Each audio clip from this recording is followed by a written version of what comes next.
Hey VC, Glenn Calloway here, your low-end music freak. This is a contest entry. It is Tuesday afternoon, beautiful day in Trenton, Ontario. This is for Ron Haggerty's Vinyl Sanctuary. Ron just hit 900 subscribers. Amazing accomplishment, well deserved. Ron has a great channel. He's a cool dude. I imagine you're going to hit 1,000 very soon, and when you do, we're going to have a party, a VC party. Let's have like a live one. Like we almost had like a kitchen party at Rachel's on Saturday night. Everybody just dropped in on the VC. It was one of the most fun times I've had since I've been involved. So I think we should start doing that, planning kitchen parties. That would be cool. So Ron hit 900 subscribers. It's awesome. He's having a contest called To the Nines.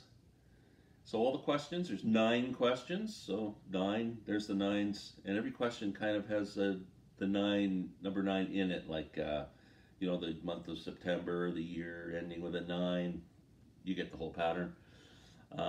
So it was kind of a fun one to put together. Thanks, Ron, for doing this, appreciate it. Can I do a commercial for myself before we get started? I am at 183 subscribers. I just had a contest to get to 100 that ended in 1st of August. I was pretty close to 100 when I started the contest. I probably should have waited and done one for 200, but who knew? So anyway, if anybody out there who hasn't subscribed to my channel, please push the red subscribe button. I'd really appreciate it. I'm tossed and turned at nights trying to figure out how to get to 200. It's such a nice milestone. Tell your friends, your neighbors, your doctors and dentists, and pretty much anybody with a pulse to get on YouTube and subscribe. I appreciate that. So let's get on with Ron's contest. 9 questions. Number 1, an album from Ron's birth year. Big fan of this artist, and I really haven't talked about him in my videos yet. Tom Waits. I was fortunate enough to see Tom in a pretty small venue. It was called the Roxy at that time, now called the Danforth Music Hall in Toronto, at Broadview and Danforth, for any of you Torontonians watching. This concert was probably around 1978, or I'm going to say 78. Great show. It was just Tom and a sax player and a bass and piano. It was really kind of just almost a jazz setup, and it was really an amazing show. He's so good. Love Tom Waits. So Frank's Wild Years, released in 1977. Secondly, the 9th album from an artist. My second favorite artist of all time, Mr. Bob Dylan, and Nashville Skyline Rag, or Nashville Skyline, sorry. The song Nashville Skyline Rag is on the album, which is great instrumental. Girl from the North Country, the duet with Johnny Cash, is fantastic. And also Lay Lady Lay, which was a big hit for Bob, is on this album. I love that album. It's great. So that's question number 2. Question number 3, a 9-minute song. This took me the longest to figure out, a 9-minute song, because it's amazing how many albums don't have the, what I'm looking at CDs anyway, don't have the time of the song on it. Lynyrd Skynyrd, Freebird. You know, I played banjo in a band for a long time, and we just play in small taverns and pubs and Legion halls and whatever. And you know, you get into a small pub and there'd just be a bunch of drunk young guys whooping it up, and I'm playing a banjo and we're playing, I don't know, like a country rock song or something. They go, "Play Freebird." I don't know if there's a musician alive who hasn't been on the stage and had that yelled at him. So Freebird, great song. Next, a 9-song album. So I don't know how many of you are familiar with these guys.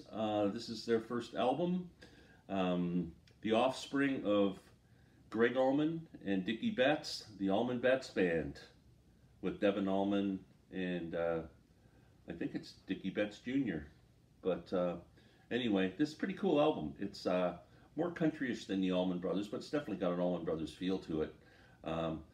Some pretty good guitar work in this album. The vocals aren't as strong as I'd like them to be, but they're not bad. They're very listenable. Pretty cool album if you're looking for something.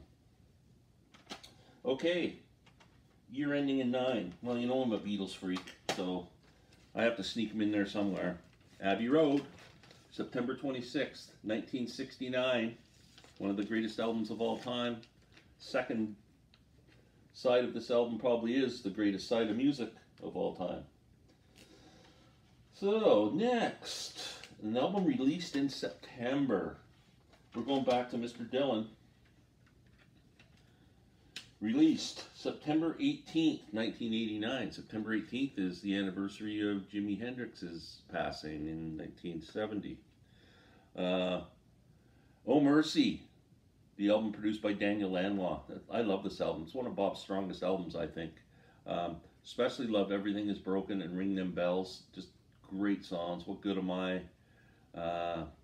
Really, really strong album. Political World. Bob Dylan, Oh Mercy. Next, number 7, a 90s album. Another one of my favorite artists, and this is an iconic album from her. The great Lucinda Williams, Car Wheels on a Gravel Road. I think an essential album for anybody's collection. Amazing, amazing record. It just keeps getting better and better with age. Lucinda keeps getting better and better with age. Every album she puts out is still strong. Just love this woman. She's just so good. Next, a 9 in the title. Well, we're doing a kind of a Beatle thing again, but how can you go wrong with this one? Cloud 9.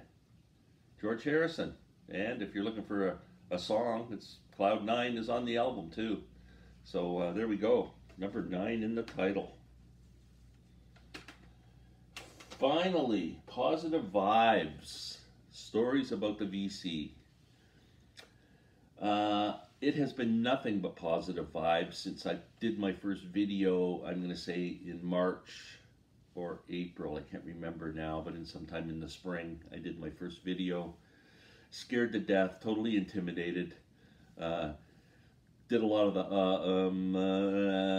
through it and stumbled and fumbled, and a bit more comfortable now, but still it's a bit of a challenging thing to do, but once you dive in, it is the most rewarding thing I've ever done in my life. I retired in 2018 with plans of being in a band and just playing music for as long as I can, stand up. So I did put a band together when I first retired. We were doing pretty good. We put a 5-piece band together just doing classic rock songs. I was playing bass and a little bit of banjo in it, not much, but I really wanted to rock out rather than playing country bluegrass stuff. So I played bass guitar, and we were doing well. We were getting gigs and everything was going along fine. A lot of talented people in the band. I had a personality conflict with the guitar player. Bass players and guitar players don't get along. If any of you guys are in bands, guitar players always think they know how a bass player should play, and bass players are always pissed about it. And anyway, it turned into something that I couldn't even go to practice without getting myself all upset. So I quit. And then after that, I struggled for like a year to put something together, and I just gave up. I couldn't find the right mix of people.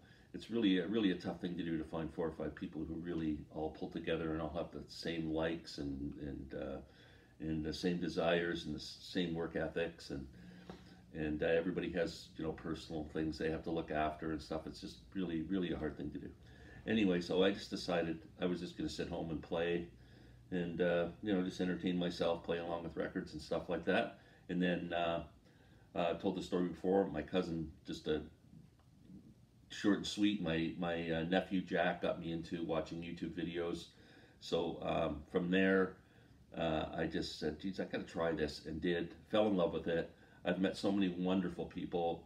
I feel like really good friends. Like I can mention people, Shannon D and Rachel and Chris Prophy and Chris the Blues Vinyl Guy, Roberts Hagerman from Roberts on My Turntable. Robert and I live 15 minutes from each other.